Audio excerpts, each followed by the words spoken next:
of the 4-year term of a president.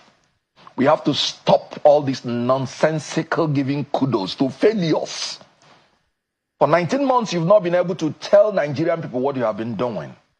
And you started doing wrong things from the day you were sworn in. But he has been speaking. Fuel subsidy he has done briefings. Is gone. He has been giving speeches. He's been explaining himself since he came into office. Democracy is not about your talking to the people. It's about your being interrogated by the people. The Constitution says the participation of the people in their government shall be ensured.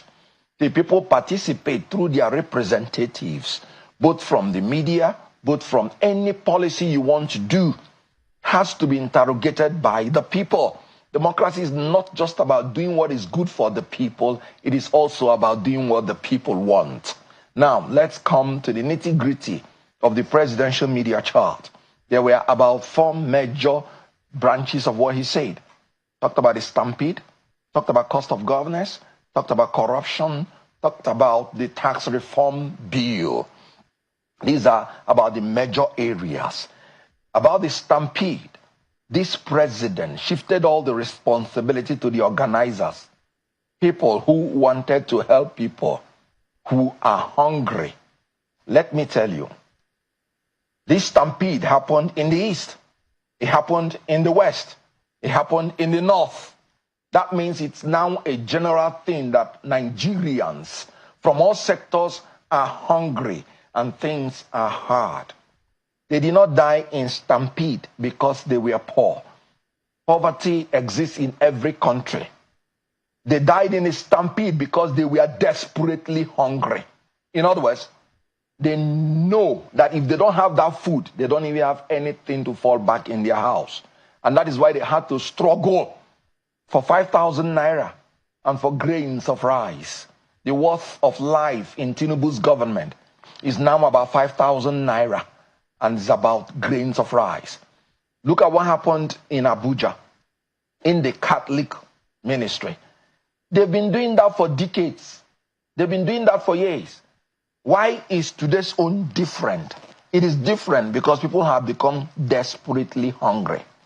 When people say negligence of the people organizing it, people that were expecting like 500 persons and they saw 5,000 persons, they wouldn't have reasonably assumed that 5,000 persons will come. And when the 5,000 persons came, they would have been able to organize themselves if they were not desperate. But because they were desperate, they did not wish to ever live there without having anything. Having seen that more people came, they knew that some people would live there without anything. So they had to now struggle to make sure that they are part of the beneficiaries. That is a sign of a failed state, struggling and dying for the most basic necessity of life, food. When the president visited... Kenneth Okonkwo. Kenneth Okonkwo. Kenneth Okonkwo.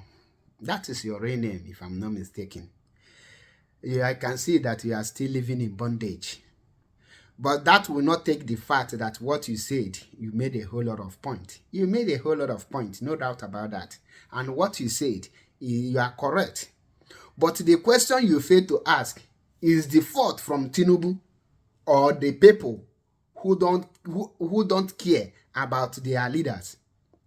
Is it Tinubu that is at fault here, or the zoological youth of Nigeria who cannot rise up and demand for their right, who have fallen like a 72-year-old breast, who has no hope of rising up again, who that has fallen waiting for the day that they will just bury the body and the breast will decay alongside.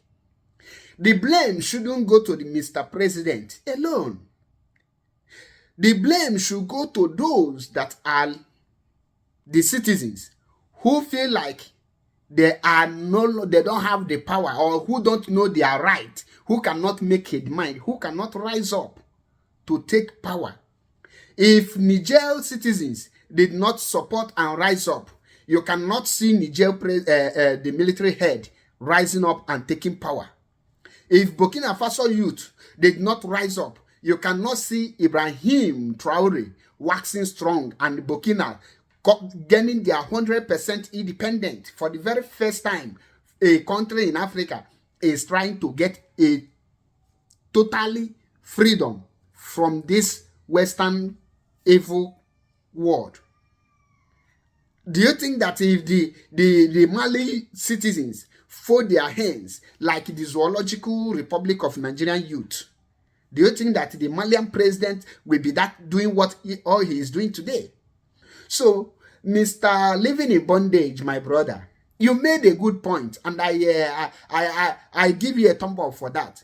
But you should also tell the people who are sleeping, the people that they are leading, to rise up. Uprising is the solution. To start something. Because if these people doesn't react, it means that Tinubu is ruling them well. Mr. President is doing right. When things are not going in the right way, the people will react. The reaction of people will now make the president to react or to change. But the people have not reacted. Rather, they have given up like a ghost. So, my brother living in bondage, stop blaming our rebranded slave called Mr. President.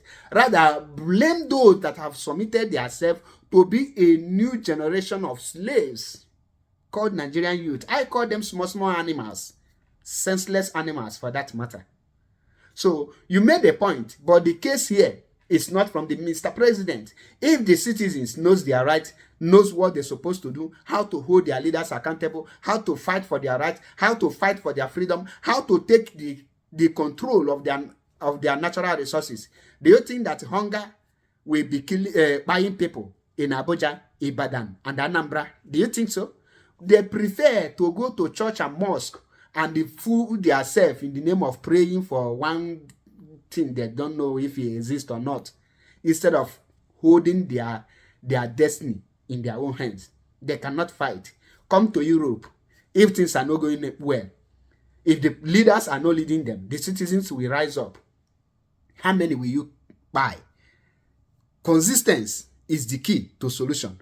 Nigeria remain a zoo, and the zoo shall remain until they rise up and say, we need to come on a round table and discuss the future of this country. Have a referendum if we want to continue, or everybody go their separate way. That is the solution. I would leave it here. I don't have much to say.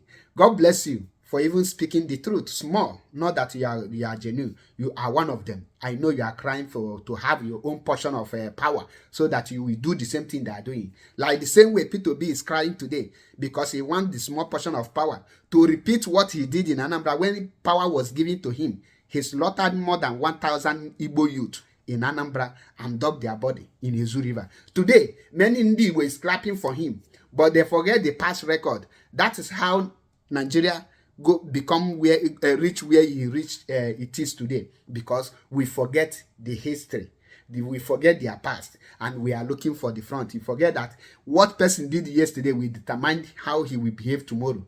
Your character today will lead your character tomorrow. So P2B, Kenneth, and all of you, until we see the changes, talk about this integration of Nigeria, and that we know you have come with your senses. For now, you are just blabbing. God bless you for saying the truth. We must tell you the truth. I remember my humble self.